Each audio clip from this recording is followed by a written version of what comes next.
अस्सलाम वालेकुम दोस्तों, मैं हूं ताहिर देसी टेकी चैनल से। और आज की इस वीडियो में मैं आपके साथ बात करने जा रहा हूं फैसल बैंक की ऑनलाइन बैंकिंग के हवाले से और उसकी एप्लीकेशन के हवाले से।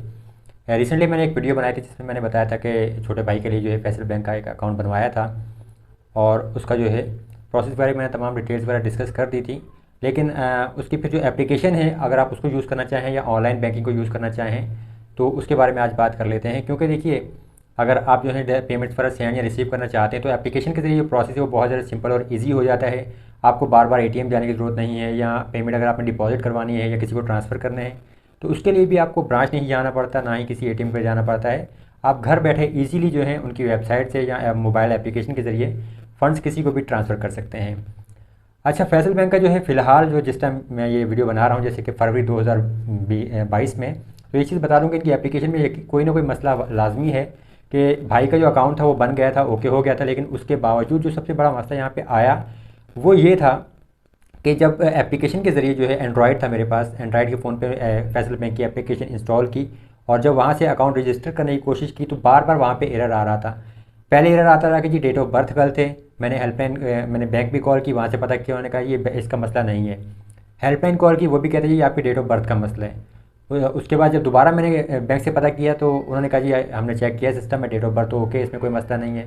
और उसके बाद फिर दोबारा जब चेक किया फिर भी अकाउंट जो है एप्लीकेशन के ज़रिए नहीं बना। यानी इसमें कई दिन ज़ाया हुए हेल्पलाइन से बात करते हुए और आगे पीछे बात करते हुए, लेकिन ये मसला हल नहीं हुआ। उसके बाद फिर जो है इनकी वेबसाइट पे मैंने अकाउंट बनाने की कोशिश की तो वेबसाइट पे भी जो है अकाउंट जो है काफ़ी देर, मतलब काफ़ी टाइम वेस्ट हुआ। सिंपल नहीं था प्रोसेस जो है रजिस्ट्रेशन वगैरह जो जब मैं कर रहा था तो वहाँ पे वो लोडिंग में बहुत टाइम ले रहा था और काफ़ी उसमें मसला आता रहा। लेकिन इनकी वेबसाइट पे फिर भी जो आखिर फाइनली अकाउंट जो है वो रजिस्टर हो गया था। तो अगर आप जो है अकाउंट बनाना चाहते हैं एप्लीकेशन के ज़रिए भी तो एप्लीकेशन से मत बनाएं, कोशिश करें कि लैपटॉप पे जो है आप फैसल बैंक की वेबसाइट विजिट करें ई बैंकिंग के, और वहाँ पे जाके अपना अकाउंट सेटअप कर लें और उसके बाद फिर आप जो है फैसल बैंक की एप्लीकेशन में अपने अकाउंट को लॉगिन कर सकते हैं। अब एंड्रॉयड में लॉगिन भी हो जाता है ईजीली, लेकिन अभी भी एक जो मसला कभी कभार आता रहता है, अक्सर वो आता है कि आप जो है जो यूज़र नेम और पासवर्ड जो बनाते हैं उसके ज़रिए भी लॉगिन कर सकते हैं एप्लीकेशन में। और या फिर आपको एक पिन का ऑप्शन होता है, आप अपने पिन भी क्रिएट कर सकते हैं और पिन के ज़रिए भी लॉगिन कर सकते हैं। तो अब मसला ये आता है कि कई दफ़ा जो है जब सही पिन इंटर करने के बावजूद भी जो है अकाउंट लॉगिन नहीं आता, वहाँ पे एरर आता है कि जी पिन गलत है, जबकि वो पिन सही होती है। तो कभी लॉगिन हो जाता है कभी नहीं, लेकिन ओवरऑल जो फिर उसे यूज़ करने के लिए हमें जो यूज़र नेम और पासवर्ड के ज़रिए लॉगिन करना पड़ता है और फिर एक एसएमएस वेरिफिकेशन में कोड आता है, उसके बाद अकाउंट लॉगिन हो जाता है।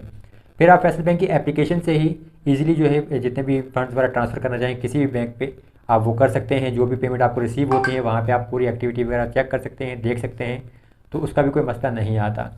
सबसे बेहतरीन जो चीज़ मुझे लगी फैसल बैंक की एप्लीकेशन के ज़रिए वो ये कि अब फैसल बैंक और पियोनियर ने जो है आपस में लिंक किया है। तो अब आप जो पियोनियर का बैलेंस है वो फटाफट अपने फैसल बैंक अकाउंट में उसी टाइम हासिल कर सकते हैं।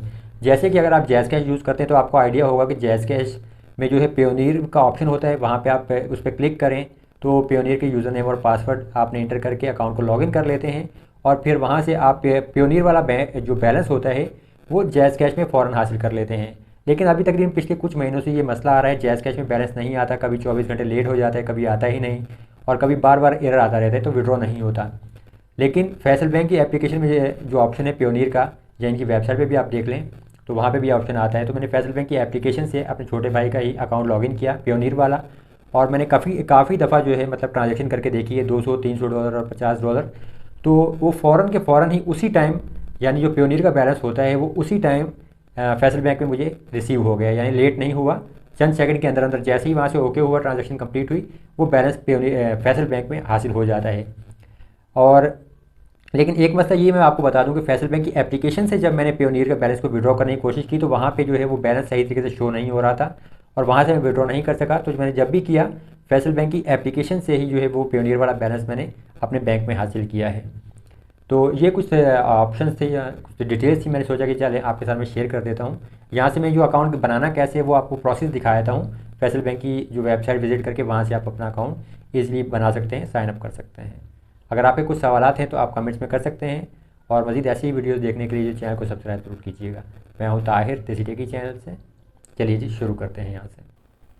अब यहाँ से देखिए आपने रजिस्टर के ऊपर क्लिक करके अपना अकाउंट चूज़ करना है। मैंने अकाउंट से सेलेक्ट किया क्योंकि मेरे पास फ़िलहाल कार्ड रिसीव नहीं हुआ था, और फिर इस्लामिक बैंकिंग वाला ऑप्शन सेलेक्ट करके एक्सेप्ट एंड कंटिन्यू किया। नेक्स्ट पे आपने जो है अपना शनाख्ती card number, mobile number, date of birth और आपका अकाउंट नंबर जो है वो लिखना है और कंटिन्यू पे क्लिक कर देना है।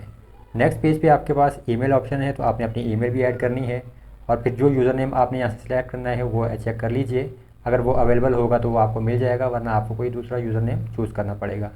और फिर यहाँ से आप अपना पासवर्ड वगैरह भी ऐड कर लेना है और पासवर्ड के बाद आपको यहाँ से एक इमेज सेलेक्ट करना होगा, ताकि ये सिक्योरिटी के लिए काम आएगा आपके। तो बाद में जब भी अगर पासवर्ड वगैरह रीसेट करना हो या लॉगिन करते हुए कोई मसला हो तो ये आपको याद रखना पड़ेगा। नीचे आपके पास सिक्योरिटी क्वेश्चंस का ऑप्शन है, तो यहाँ से 3 सिक्योरिटी क्वेश्चन जो हैं वो सिलेक्ट कर लीजिए और उनके जवाब भी आपको याद रहने चाहिए। ये बाद में अगर कोई मसला होगा, पासवर्ड वगैरह रीसेट करना होगा तो आपको ये काम आएंगे, क्योंकि ये आपकी सिक्योरिटी को मजबूत करने के लिए हैं। तो ये सवालात जो है सही तरीके से सिलेक्ट कीजिएगा और फिर जनरेट ओटीपी पे क्लिक करके आपने ओटीपी जनरेट कर लेनी है। और एक चीज़ देखिए कि मेरे पास पासवर्ड का यहाँ पे बड़ा मसला आया था, हालांकि मैंने स्ट्रॉन्ग पासवर्ड सेलेक्ट किया था। तो आप ऑनलाइन सर्च करेंगे अगर ऑनलाइन पासवर्ड जनरेटर, तो काफ़ी सारी वेबसाइट्स हैं, वहाँ से कोई स्ट्रॉन्ग पासवर्ड जनरेट करके वो आप यहाँ पे ऐड कर लीजिएगा, ताकि आपका ये जो मसला है ये भी रिजॉल्व हो जाए। और उसके बाद आपकी जो रजिस्ट्रेशन सक्सेसफुल हो जाएगी तो आपके पास इस तरह से मैसेज आ जाता है और आपका अकाउंट बन जाता है।